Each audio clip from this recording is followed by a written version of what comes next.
Hello everyone, সবাইকে স্বাগত জানাচ্ছি আমার চ্যানেল ইজি অ্যান্ড হেলদি কুকিংয়ে। কাছে দূরে যে যেখানেই আছেন, আশা করছি সবাই ভালো আছেন। হাজির হয়ে গেলাম আজকেও নতুন আরেকটি রেসিপি নিয়ে, আর সেটি হলো রূপচাঁদা মাছের দো পেঁয়াজা। এই রূপচাঁদা মাছটি সারা বছরই কম বেশি এখন বাজারে দেখতে পাওয়া যায়, আর এই মাছটি ছোট বড় সবারই কম বেশি পছন্দ হয়ে থাকে। তাহলে চলেন দেরি না করে দেখা যাক আমি আজকের এই রেসিপিটা কীভাবে রেডি করেছি। তবে আমার এই রেসিপিটা দেখার আগে অবশ্যই একটা লাইক দিয়ে দেখা শুরু করবেন। আমি প্রথমে এখানে 4টি রূপচাঁদা মাছ নিয়েছি। মাছগুলোকে দুই পাশ থেকেই হালকা করে ফেড়ে নিয়েছি। ফেড়ে নেওয়ার কারণ হলো রূপচাঁদা মাছগুলো সাধারণত জানেন চামড়াগুলো বেশ পুরু থাকে, এবং যেহেতু আঁশ থাকে না ওর ভিতরে, মাছের ভিতরে সব মশলা ঢুকতে অনেক রকম ঝামেলা হয়। তাই এই রূপচাঁদা মাছটা যদি একটু ফেড়ে ফেড়ে দেওয়া হয় তাহলে সমস্ত রকম মশলাগুলো ওর ভিতরে ঢোকে এবং মাছটা খেতে বেশ টেস্টি লাগে। আমি এখানে কিছু মশলা দিয়ে ম্যারিনেশন করে রেখেছি।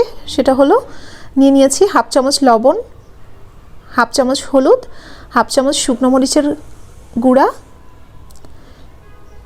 এবং নিয়েছি হাফ চামচ গরম মশলা বাটা এবং হাফ চামচ জিরা বাটা। আমি আজকে এই মাছটা রান্নার ভিতরে কোনো রকম আদা এবং রসুন ইউজ করব না, কারণ সাধারণত যারা আপনারা কক্সবাজার বা কুয়াকাটা সমুদ্রের সৈকতে যেয়ে যে মাছটা খেয়েছেন বা ওদের হোটেলে যেয়ে যে মাছটা খেয়েছেন, দেখবেন যে মাছের স্বাদটা বেশ কড়াভাবে পাওয়া যায় বা ঝাঁঝালোভাবে পাওয়া যায়। ওখানে মশলাটা কিন্তু খুব কম পরিমাণে দেওয়া হয়।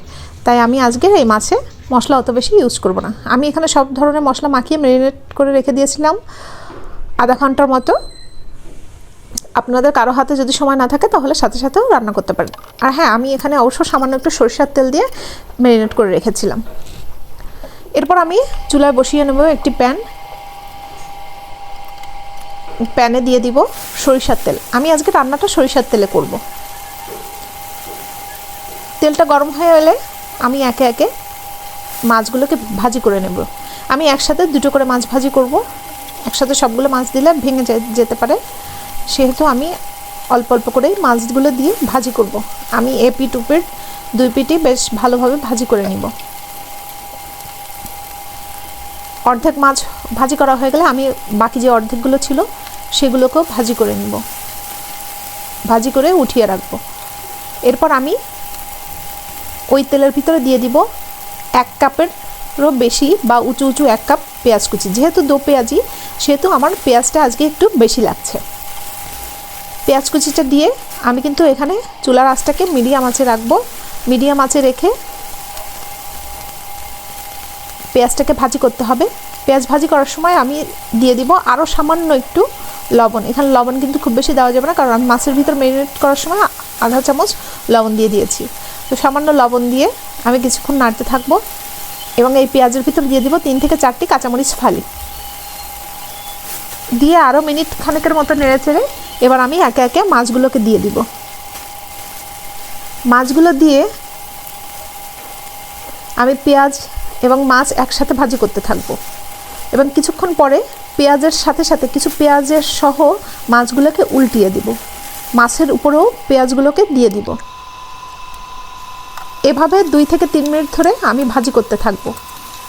ভাজি করা হয়ে গেলে এবার যে পাত্রে আমি ম্যারিনেট করে রেখেছিলাম সেই পাত্র ধুয়ে ওখানে যে মশলা বা তেল মাখানো আছে সেটা আমি সেই মশলা ধোয়া পানিটা সেই পাত্রের থেকে ঢেলে দিব। আমি আজকে এই মাছের রেসিপিটাতে আলাদা করে আর কোনো মশলা ইউজ করব না। ম্যারিনেশনের সময় যে মশলাগুলো দিয়েছি ওটাই এনাফ। এবার ওই পানিটা দিয়ে আমি ঢাকনা দিয়ে ঢেকে রান্না করব 10 মিনিটের ভিতর। এর ভিতরেও আমি 2 মিনিট অন্তর অন্তর বা কিছুক্ষণ অন্তর অন্তর আমি ঢাকনাটা উল্টে মাছগুলোকে একবার উল্টে দিব এবং চেক করে নিব যে নিচেই লেগে যাচ্ছে কিনা। 10 মিনিট পরে দেখেন হয়ে গিয়েছে আমার রূপচাঁদা মাছের দো পেঁয়াজা। আমি উপর থেকে কিছু পেঁয়াজ কলিকে ছোট ছোট করে কুচি করে নিয়েছি, এগুলোকে দিয়ে দেব। কেউ চাইলে এখানে ধনেপাতা ইউজ করতে পারেন, বাট যেহেতু আজকের রেসিপিটা দো পেঁয়াজি, তাই এর ভিতরে ধনেপাতা দিলে ওর স্বাদটা অত বেশি ভালো লাগে না আমার পার্সোনালি। এই যে দেখেন আমি সার্ভ করে নিয়েছি। দেখতে যেমন কালারফুল লাগছে, খেতেও অনেক সুন্দর হয়েছিল বা টেস্টি হয়েছিল। আপনারাও আমার মতো করে রেসিপিটাকে রেডি করবেন বা তৈরি করে খাবেন। আশা করছি অবশ্যই ভালো লাগবে।